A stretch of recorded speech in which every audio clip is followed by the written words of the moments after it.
ल है साथी हो, यो चाहिँ अकबरे खोर्सानी है, डल्ले खोर्सानी चाहिँ स्वाद पर्छ खाँदा पनि, बहुत मजा आता है इसको खाने से। अकबरे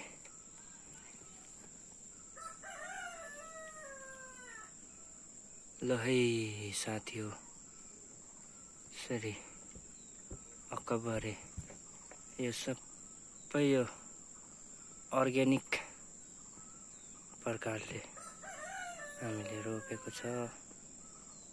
यो सबै मेरो बुढीले रोपेको है साथी हो।